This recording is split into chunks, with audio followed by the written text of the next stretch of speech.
नमस्कार, capital TV Uttar Pradesh में आपका स्वागत है। समाजवादी पार्टी के digital media coordinator Manish Jagan Agarwal को आए दिन अपनी बेवकूफियों के लिए माफी मांगनी पड़ती है, लेकिन इस बार उनकी बेवकूफी उन पर भारी पड़ गई और अब लोग उन्हें जमकर ट्रोल कर रहे हैं। क्या है पूरा मामला, जानने के लिए देखिए हमारी रिपोर्ट।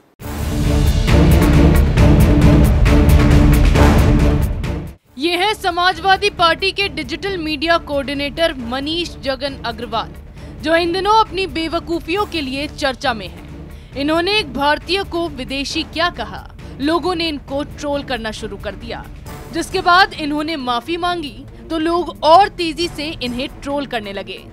दरअसल प्लास्टिक प्रदूषण ताजमहल को प्रभावित कर रहा है। यूनेस्को के विश्व धरोहर स्थल कंबोडिया में अंगकोर वाट के बाद एशिया का दूसरा सबसे अधिक देखे जाने वाला पर्यटन स्थल माना जाता है।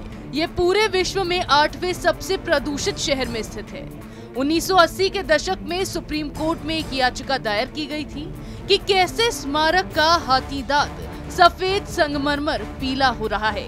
हाल ही में 10 वर्षीय जलवायु कार्यकर्ता लिसिप्रिया कंगुजम ने अपने ट्विटर हैंडल पर ताजमहल के चारों ओर कूड़ेदान की एक तस्वीर साझा की। उसके हाथ में एक तख्ती थी जिसमें लिखा था, ताजमहल की सुंदरता के पीछे प्लास्टिक प्रदूषण है।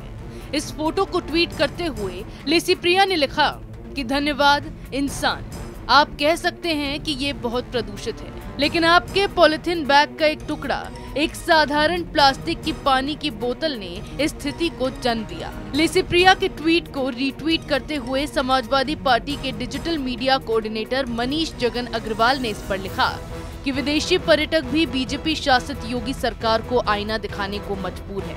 भाजपा की सरकार में यमुना जी गंदगी से भरी पड़ी है।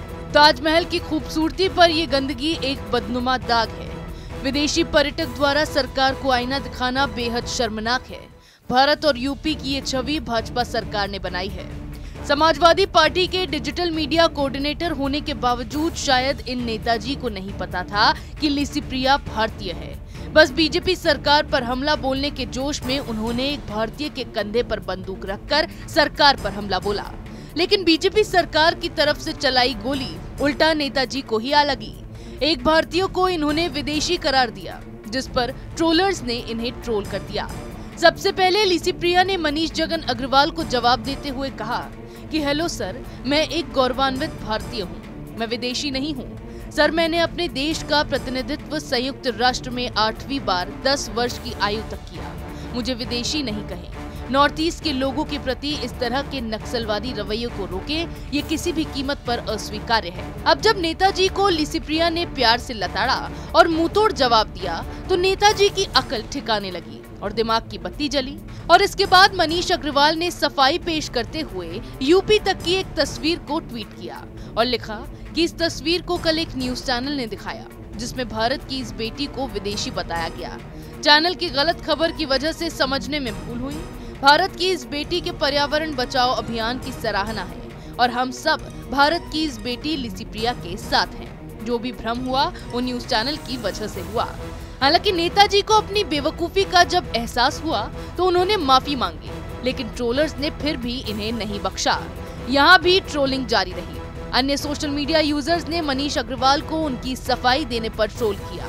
ट्विटर यूजर्स का कहना है कि सपा नेता ने अब भी अपनी गलती नहीं मानी और मीडिया को गलत बता रहे हैं।